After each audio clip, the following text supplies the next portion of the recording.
महर्षि स्वामी दयानंद और आर्य समाज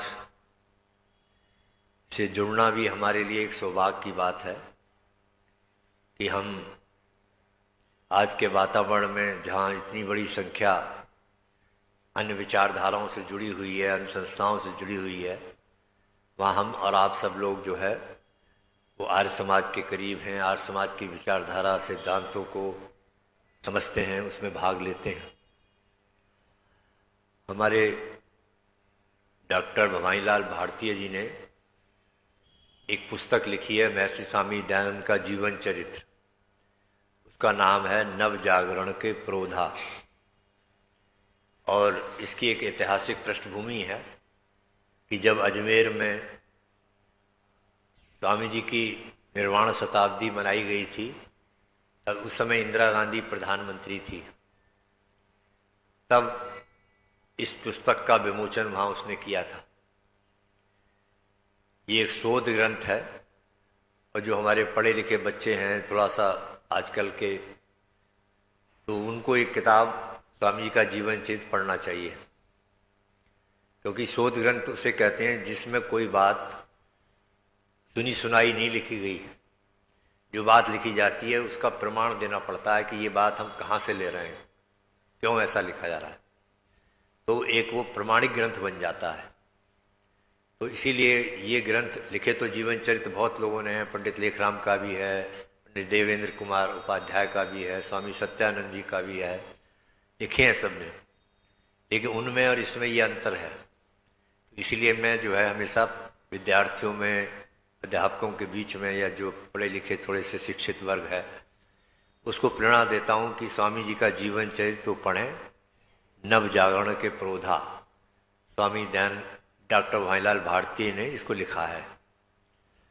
जब इंदिरा गांधी वहाँ आई थी और मंच पर चढ़ी, उसके बाद उसे बोलने को जब कहा गया तो उसने अपनी बात यहीं से शुरू की थी कि कौन जानता है कि अगर महर्षि स्वामी दयानंद ना होते तो क्या मैं इस देश की प्रधानमंत्री बन सकती थी।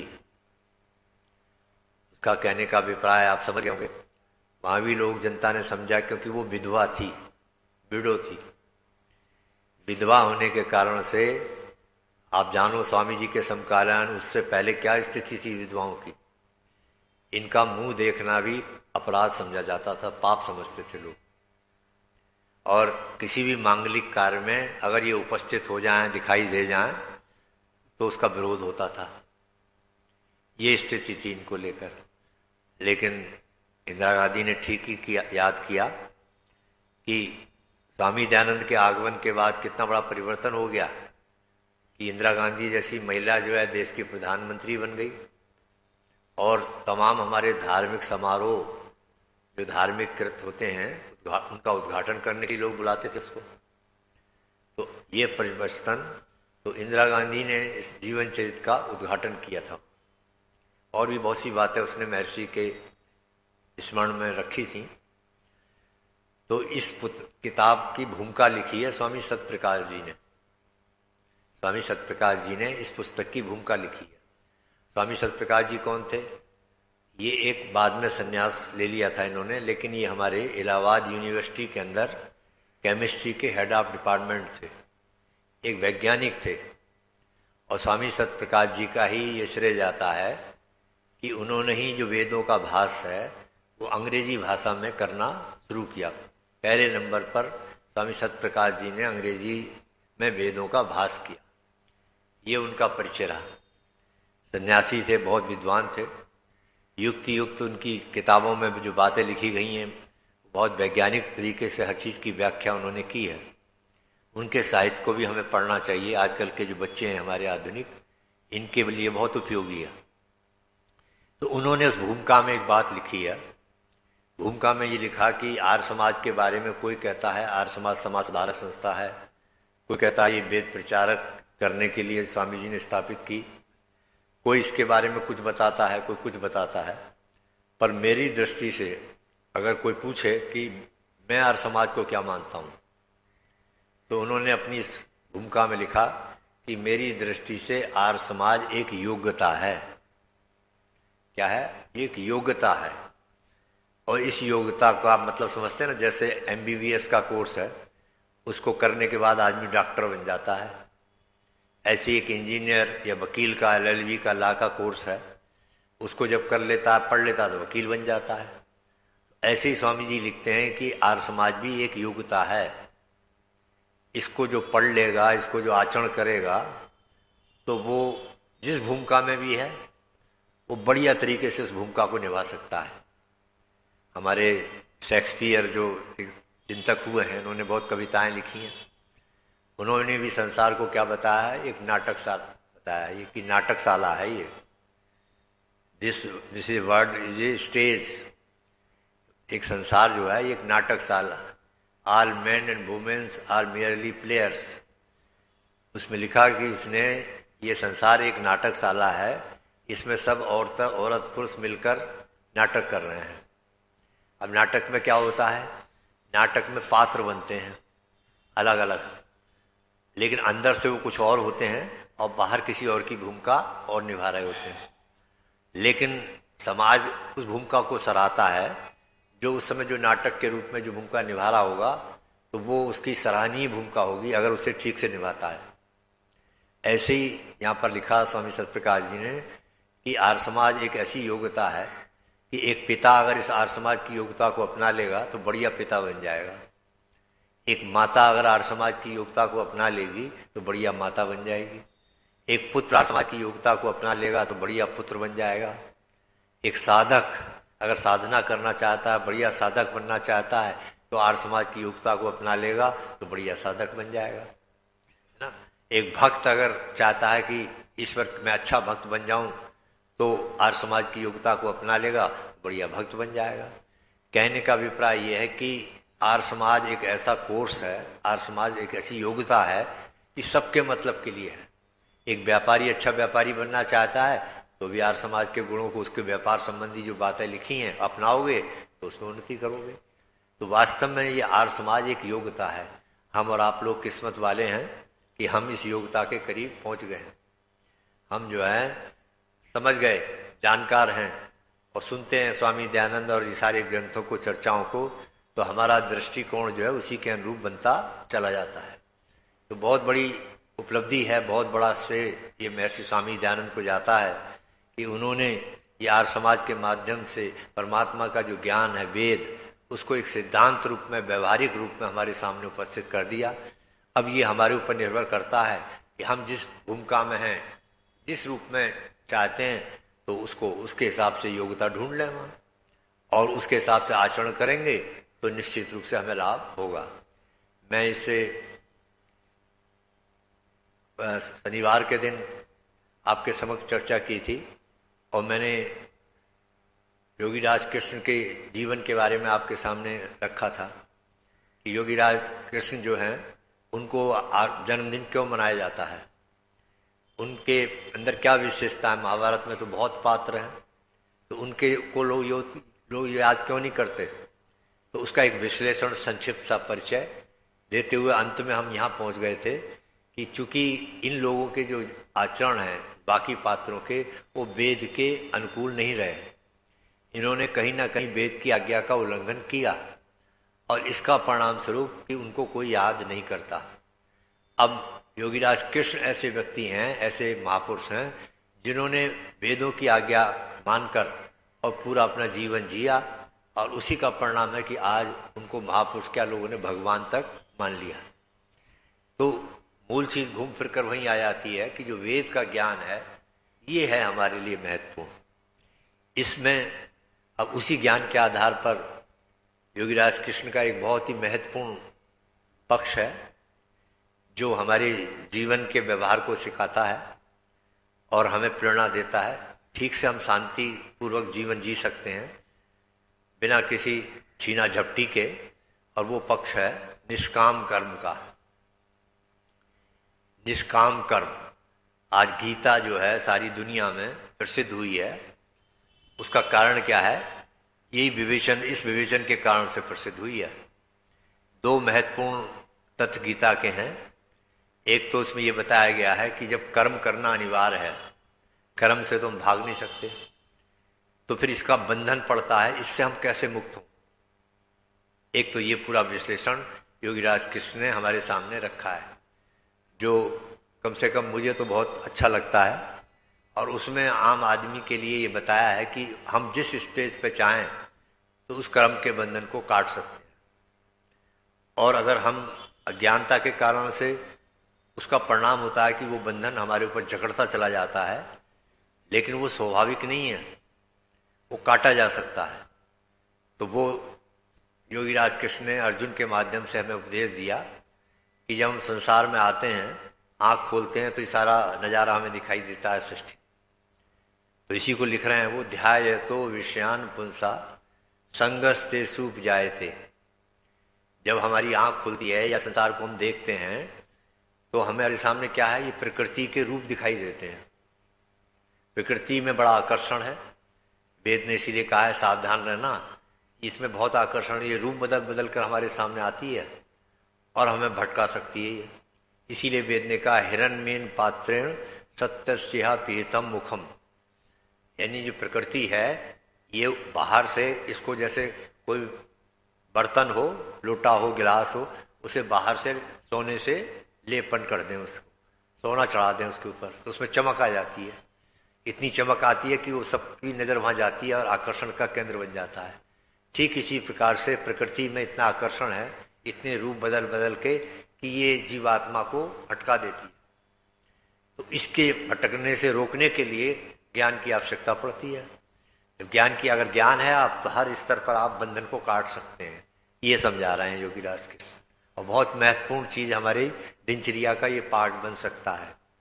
वहां पर लिखते हैं कि सबसे पहले जब क्या होता है, ध्यायतो विषयान पुंसा संगस्तेषु जायते। सबसे पहले हम ध्यान करते हैं, नजर से देखते हैं, कोई चीज दिखाई देती है। अब देखो यहीं पर ही बंधन पड़ रहा है। अब एक व्यक्ति तो नजर पड़ी किसी खूबसूरत चीज पर, कार देखी, कोठी देखी, कोई बंगला, तो अब एक व्यक्ति तो उसने देखा, नजर पड़ी और हटा ली नजर, होगा, हमें क्या कर। तो देखो बंधन वहीं कट गया। और हर व्यक्ति नहीं, जो मूर्ख व्यक्ति है, ज्ञानी है, वो क्या करता है, वो बार बार उस चीज को देखेगा, बार बार उस चीज को देखेगा, बार बार उस चीज को भोगेगा, बार बार उसकी चेष्टा ये बनी रहेगी, तो उससे क्या होगा, फिर बंधन में पड़ गया। देखो तो कहते हैं योगीराज कृष्ण की, जो बार बार ध्यान करने से, ध्यायतो विषयान पुंसा संगस्तेषु जायते, बार बार किसी विषय के ध्यान करने से, चिंतन करने से उसका जो है संग का दोष पैदा हो जाता है। संग का अर्थात अब ये उस पर, उसके बिना वो जैसे रह नहीं सकता, नजर हटा नहीं पा रहा है वहां से, संग उसके साथ जुड़ गया। ये बार बार ध्यान करने से बार बार उस पर ये स्थिति पैदा हो जाती है, संग के दोष। यहां पर भी लिखा है फिर कि अगर वो एक ज्ञानी व्यक्ति है तो यहां भी काट सकता है उस बंधन को। काट ये सकता है कि उसने उस वस्तु पर जिस पर आकर्षण हो रहा है उसकी हकीकत को समझ लेगा, और ज्ञान अगर उसके पास है तो अपने बंधन को वहीं काट लेगा। अरे मुझे क्या लेना देना, मैं यहाँ पर इतनी आया हूँ, होगा किसी का, मुझे क्या मतलब है, मुझे अपने प्रारब्ध और पुरुषार्थ पर भरोसा है, उससे जो मुझे मिलेगा मेरा है, वो मेरा है। ये देखो, तो एक ज्ञान आकर उस बंधन को काट देगा वो, लेकिन हर व्यक्ति नहीं काट पाता। तो क्या होगा, संग के दोष जब पैदा हो जाएगा, बार बार आप देखेंगे, बार बार भोगेंगे, उसके साथ चिपटेंगे बार बार, तो फिर क्या होगा, संगात संजायते कामा। अब कृष्ण जी बहुत बढ़िया ज्ञान दे रहे हैं। ये देखो, कर्म के बंधन से जीवात्मा को काटने के लिए इससे बढ़िया स्पष्ट कहीं चीज दूसरी मिली नहीं है, हमने भी बहुत पढ़ा है। उनका फिर को संगात संजायते कामा। अब बार बार संग करने से क्या होता है, कामना का जन्म हो जाता है, कामना पैदा हो जाती है। अर्थात अब इस चीज को प्राप्त करो, ये मेरे पास भी होनी चाहिए। वो जो उसका आकर्षण है बार बार ध्यान का, अब देखो उस बंधन में डाल रहा है, वो कामना पैदा हो जाएगी आपके अंदर से कि ये चीज मेरे पास भी हो, मेरे घर में भी हो, मेरे बच्चों पर हो। ये एक कामना का जन्म हो गया। अब यहां पर भी देखो बंधन कट सकता है। आपने अगर ज्ञानी व्यक्ति हैं तो ज्ञानी व्यक्ति ऐसी कामनाएं करता ही नहीं जो उसकी सामर्थ्य के बाहर की होती हैं। वो ये मान के चलता है भाई मेरा जो प्रारब्ध है, पुरुषार्थ है, उसी के दायरे में रहकर वो कामनाएं करता है। और हमारे यहाँ तो महर्षि स्वामी दयानंद ने जो प्रार्थना का प्रकरण समझाया है उसका तो जवाब ही नहीं है। उन्होंने तो एकदम हल्का कर दिया, किसी कामना की को नंबर देने की जरूरत ही नहीं है। आप जानते हो स्वामी जी को जो कहते हैं भाई स्वामी जी को ये मंत्र बहुत प्रिय था, हर वेद मंत्र से पहले उन्होंने वेदों के जो अभ्यास किए हैं वो इसका जरूर उल्लेख किया है। और हम भी देखो जब ईश्वर स्तुति प्रार्थना करते हैं तो सबसे पहले नंबर पर यही मंत्र है। यज्ञ करते समय, प्रार्थना करते समय, तो उसमें क्या विशेषता है, स्वामी जी को क्यों प्रिय था और हमें भी वो प्रिय है? क्योंकि इसमें जो है सीधी सीधी जो बात रखी गई है, एक तो यह है दुरितानि परासुव, जो परमात्मा हमारे दुर्गुण दुर्वश हैं, दुख हैं, वो दूर कर दीजिए। ये तो पहले नंबर पर हम प्रार्थना कर रहे हैं, पहले अपने को साफ बनाने के लिए, अपने को सफाई के लिए परमात्मा से आग्रह कर रहे हैं। फिर हमने कामना की, क्या कामना की, यद भद्रम तन्नासुव, अर्थात परमात्मा जो भद्र है, कल्याणकारी है, मुझे नहीं मालूम है ना, मैं तो अल्पज्ञ हूं, इसलिए देखो प्रार्थना ईश्वर के ऊपर छोड़ दी कामना। ये है ज्ञानी व्यक्ति की कामना, कि ज्ञानी व्यक्ति परमात्मा पर डाल दिया उसने कि मुझे नहीं मालूम, मेरी अब मैं मान लो कोई ऐसी चीज मांग लूं वही मेरे लिए दुख का कारण बन जाए। धन मांग लूं, धन भी तो दुख का कारण बन जाता है। कोई बच्चे संतान मांग लें, हो सकता है वो भी बड़े होकर मुझे दुख देने लग जाए। तो मैं सर्वज्ञ नहीं हूं, मुझे नहीं पता, इसलिए परमात्मा पर छोड़ दिया सीधा सीधा। यद भद्रम तन आसुव, हे परमात्मा जो कल्याणकारी है, जो भी भद्र है मेरे लिए, वो मुझे प्राप्त कराइए। तो अब इससे बढ़िया प्रार्थना नहीं हो सकती। इसलिए स्वामी दयानंद विशेष रूप से हर वक्त इस पर उनका जहन रहता है, और हमारे लिए भी यही उपयोगी है। हम जब जाप करें, पाठ करें, परमात्मा भक्ति करें, तो इसी मंत्र को आप समझ जाएंगे। अगर थोड़ा सा दिमाग में रखेंगे तो बिल्कुल अलग होगा एकदम। तो कामना के बारे में ये आया कि हर व्यक्ति, जो ज्ञानी व्यक्ति है, वो ऐसी कामना करेगा ही नहीं, तो वही कामना कट जाएगी। लेकिन जो ज्ञानी व्यक्ति है वो अब इस स्थिति में बढ़ जाता है वहां कामना कि भाई अब तो चाहे इन केन प्रकार कैसे भी हो, चाहे अच्छा बुरा, इस पर विचार नहीं करना, अब ये चीज मुझे मिलनी चाहिए, ये काम मेरा होना चाहिए, ये पद मुझे मिलना चाहिए, ये पदार्थ मुझे मिलना चाहिए। ये जो स्थिति है, ये देखो। तो अब इसको कहा कि जब ये पैदा हो जाती है तो क्या होता है, तो कहा ध्यायतो विषयान पुंसा संगस्ते सुजायते संगात संजायते कामा कामात क्रोधो विजायते। अर्थात जब क्रोध, कामना पूरी नहीं होती, अब जरूरी तो नहीं कि हमारी सब कामनाएं पूरी हो, न हमारे प्रारब्ध में है, न पुरुषार्थ में है, तो क्या होगा, जब कामना नहीं पूरी होती, मैं जैसा चाहता हूं वैसा नहीं होता, तो क्रोध का जन्म होता है। आप देखिए, क्रोध का जन्म होता है। अब पड़ गया ना बंधन, आगे देखो जीवात्मा पर बंधन पड़ता जा रहा है, कामना के क्रोध। और क्रोध जब होता है तो आप जानते हो उस समय कोई भी सोचने समझने की क्षमता खत्म हो जाती है। क्रोधी व्यक्ति जो है कोई सही निर्णय नहीं ले सकता, तो कितना बड़ा नुकसान हो रहा है वहां ऐसे क्षेत्र। उसके बाद का क्रोधहत भक्ति सम्मोहा, क्रोध के बाद जब अधिक क्रोध आ जाता है तो सम्मोह की अवस्था पैदा हो जाती है। सम्मोह की अवस्था क्या होती है, मोह की प्रगाढ़ अवस्था, उसे कहते हैं सम्मोह। अर्थात जब स्थिति ये बन जाती है हमारी अंदर बाहर से कि अब तो चाहे कुछ भी हो जाए, मैं इसे करके ही छोड़ूंगा, मैं इससे बदला लेके ही छोड़ूंगा, मैं इस चीज को प्राप्त करके ही छोड़ूंगा। ये जो स्थिति होती है यह है सम्मोह की, सम्मोह। अब ये बड़ी खतरनाक स्थिति है। इसको जब पैदा हो जाता है, इस स्टेज पर पहुंच जाता है आदमी, तो उसका परिणाम क्या होता है, स्मृति ब्रह्म, सम्मोहात स्मृति ब्रह्म। अर्थात सम्मोह की जो स्थिति आ जाती है तो स्मृतियों में जो है, मेमोरी में जो है वो भंग पड़ जाती है। मेमोरी जो है काम करना बंद कर देती है। जो हमारी अनुभव होते हैं, बुद्धि कहाँ से काम करती है, मेमोरी से ही तो लेती है वो। हाँ मैंने पढ़ा था, सुना था, कहीं देखा था, ऐसी जब परिस्थिति हो तो ये काम कर लेना चाहिए। तो ये मेमोरी जो हमारी है, इसके आधार पर बुद्धि काम करती है, निर्णय लेती है। अब जब मेमोरी में ही भंग पड़ गई, मेमोरी के अंदर ही सब कहना चाहिए खत्म हो गया, डिलीट हो गया सारा, तो उसके बाद में अब बुद्धि कहाँ से काम करे, तो क्या स्थिति बन जाती है। तो कहते हैं भाई उस समय हमारी स्थिति हो गई थी कि सोचने समझने की क्षमता ही खत्म हो गई थी हमारी, इसलिए हमने ये अपराध कर दिया। जानते हम भी थे कि ये काम गलत है, लेकिन ये गलती इसलिए हो गई कि मेरे को उस समय पता नहीं क्या हो गया कि मेरे अंदर सोचने समझने की क्षमता खत्म हो गई। तो ये जो सोचने समझने की क्षमता खत्म हो रही है, ये उसी सम्मोहात का प्रभाव है। सम्मोहात स्मृति भ्रम, और स्मृति भ्रम बुद्धि नाशात। जब स्मृति में भ्रम पड़ गया तो बुद्धि का नाश हो गया। तो बुद्धि नाशात प्रणश्यति, जब बुद्धि का ही नाश हो गया तो बचा क्या? पूरा का पूरा जीवन बर्बाद हो गया। तो योगीराज कृष्ण ने ये दार्शनिक विवेचन हमारे कर्म को लेकर किया है कि कर्म तो करना है जरूर, कर्म के बिना तो हमें काम चलेगा नहीं, लेकिन कर्म किस अंदाज से करें कि वो वासना ना बन जाए, हमारी आदत ना बन जाए, जब चाहे हम उससे मुक्त हो सकें। और परमात्मा, अब इसके लिए हमें तो वेद ज्ञान ने, भगवान ने तमाम उदाहरणों से समझाया है कि सृष्टि को, दुनिया को जो भोगना है वो इस अंदाज से भोगो कि तुम लिप्त ना हो जाओ उसमें, आसक्ति न पैदा हो जाए, विरक्ति भाव से। एक घटना आती है शिवाजी के जीवन की। शिवाजी जो है वो राजपाट चलाते थे, राजा थे। तो एक दिन बहुत व्याकुल हो गए, और व्याकुल हो गए राज की व्यवस्था से, कहीं आग लग जाए, कहीं कुछ हो जाए, कहीं कुछ हो जाए। राज चलाना कोई आसान थोड़ी है, इतनी कितनी घटनाएं घटती रहती हैं। अब यहाँ पर भी कल बहुत दुख हुआ, पेपर में पढ़ा हमने, तो हिंदी का पत्र का पेपर आता है उस देर से, तो काफी आदमी मारे गए हैं। देखो पुल गिर गया, टूट गया, तो दुर्घटना हो गई। कितनी भयंकर दुर्घटना हुई है कि लगभग 500 आदमी उस पर थे पुल पर, और अभी बता रहे हैं सुबह न्यूज वगैरह पर कि 125-125 के लगभग बॉडी मिल चुकी है। अब कितनी बड़ी दुर्घटना, और ऐसे भी अवसर पर कि त्योहार का अवसर था, और अब ये क्या है, ये सब दैविक प्रकोप है।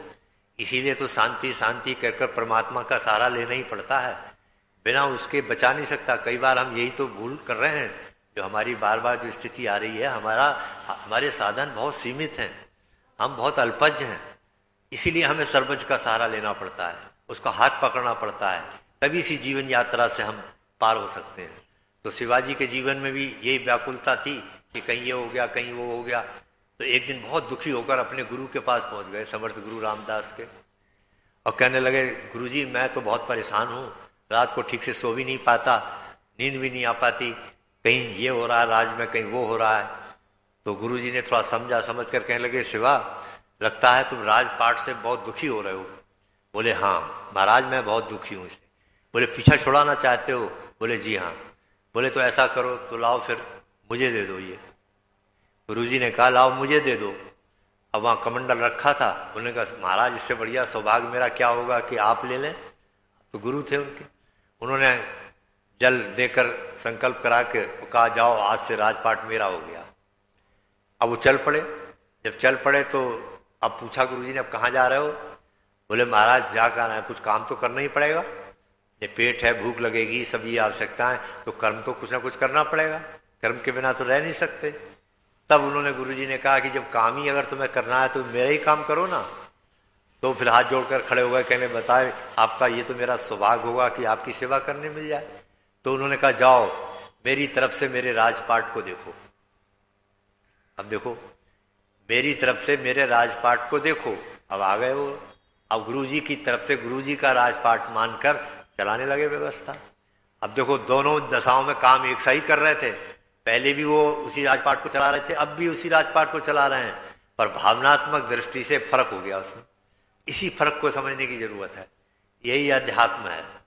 अर्थात उनके दिमाग में अभी आ गया कि अपनी तरफ से पूरी कोशिश करते थे ठीक व्यवस्था करने के लिए, लेकिन जो रह जाता था तो वो गुरुजी का मान के कि अब ये जिम्मेदारी गुरुजी की है ना, क्योंकि गुरुजी का है, और अपने संतोष की सांस लेकर आराम से सो जाते थे। तो अब यही चीज हमें समझाई गई है। महर्षि स्वामी दयानंद का जो हमारी वैदिक फिलॉसफी है, अध्यात्म है, वो जीने का ढंग यही तो सिखा रही है। कोई बैरागी बनाने की बात नहीं कर रहे। आज के बच्चों को थोड़ा उनको समझ नहीं आ रही है, आज के बच्चे में, युवा पीढ़ी में, वो समझते हैं कि शायद ये हमारी शिक्षा के जो हमारे विषय हैं, आधुनिक जो भौतिक विकास है, इसका ये विरोध करते हैं। विरोध नहीं करते आप, हमें उससे जुड़ने से आपको जीने की कला आ जाएगी, आप कैसे संसार सागर को तैर सकते हैं, ये ज्ञान आपको अध्यात्म से होगा। ये ज्ञान आपको भौतिक नहीं दे, भौतिक से कुछ सुख जरूर मिल जाएगा, लेकिन उसका उपयोग करना, उसको मर्यादा में रखना, उसको कंट्रोल करना, उसको, ये सब अध्यात्म का विषय है। अध्यात्म के द्वारा जो परमात्मा ने हमें तमाम इंस्ट्रूमेंट दिए हैं अंदर काम करने के लिए, उनके द्वारा हम इसको कंट्रोल कर सकते हैं, वरना हम ये उलझा देते हैं, उलझ जाते हैं। तो इसीलिए अब कई बच्चे सोचते हैं कि ये शायद हमें हमारे विषयों का विरोध करते हैं। ऐसा नहीं, मैंने एक उदाहरण अभी सुबह वहां सुनाया, आपको भी सुना देता हूं। वस्तुस्थिति यही है।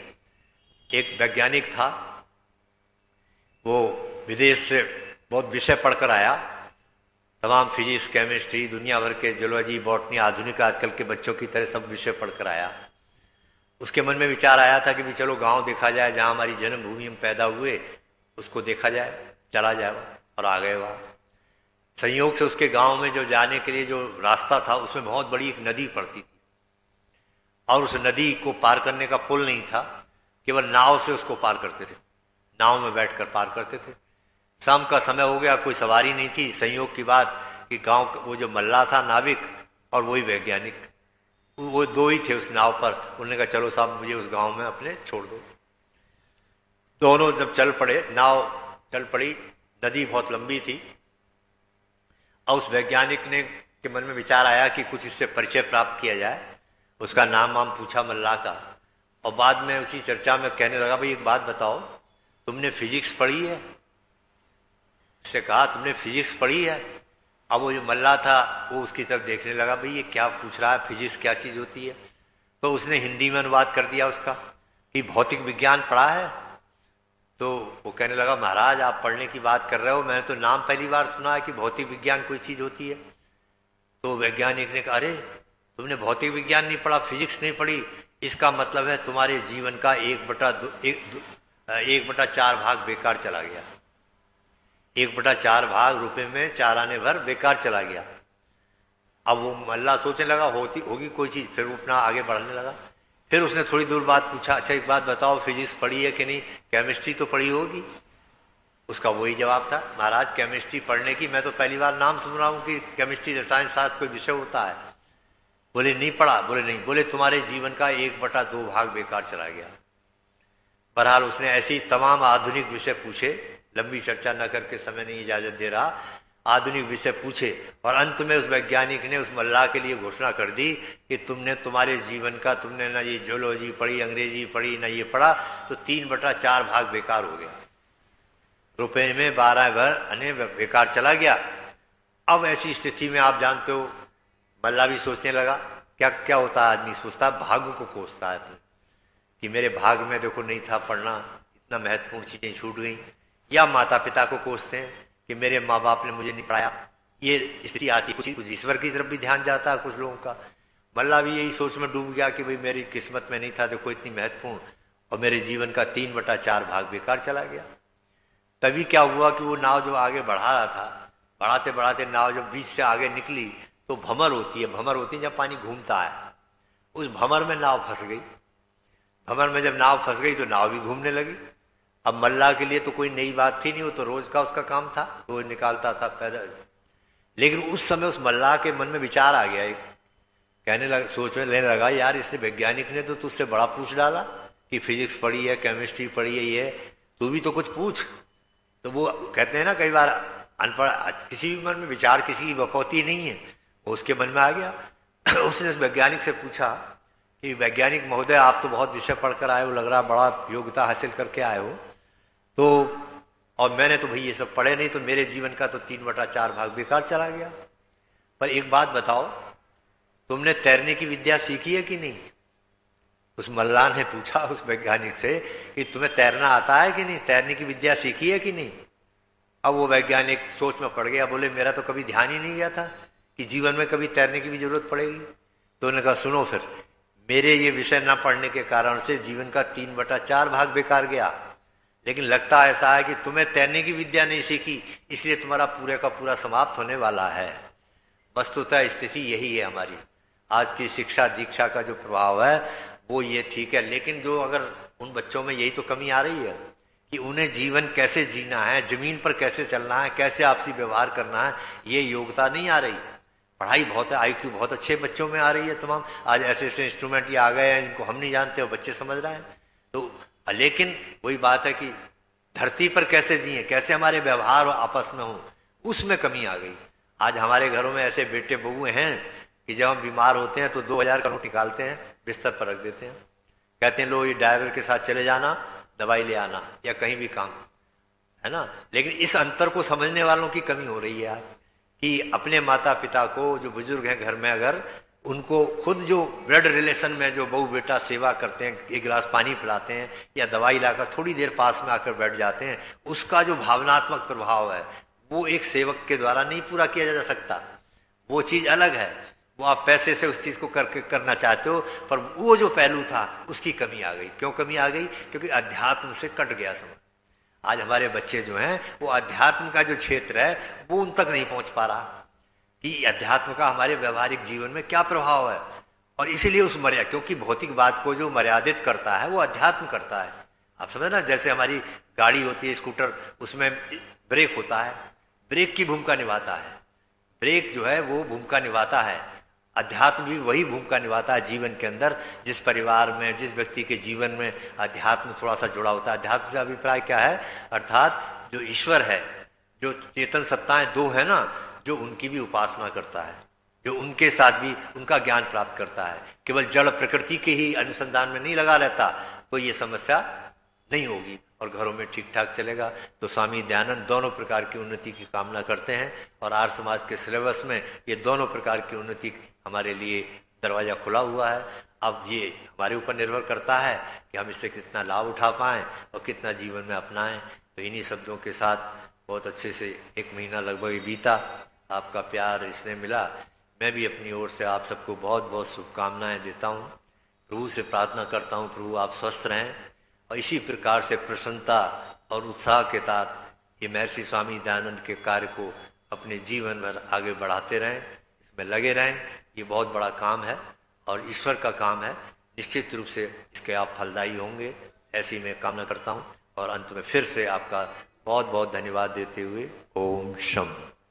ओम देव शांति अंतरिक्षगम शांति पृथ्वी शांतिराप शांतिरोषधयः शांति वनस्पतयः शांतिर्विश्वे देवाः शांति ब्रह्म शांति सर्वगम शांति शांतिरेव शांति साम शांतिरेधि। ओम शांति शांति शांति। जो बोले सो अभय सत्य सनातन वैदिक